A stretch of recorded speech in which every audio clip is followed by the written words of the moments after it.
Are you having trouble with link social media on the Kik app?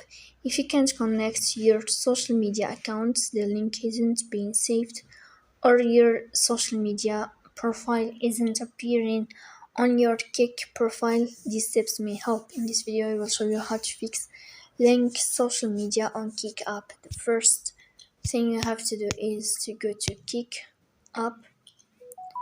Then here in this page, you will wait. Then here in this page, you will click on this sign of profile on above. You will move there here, and then you will find this list. You will click on channel.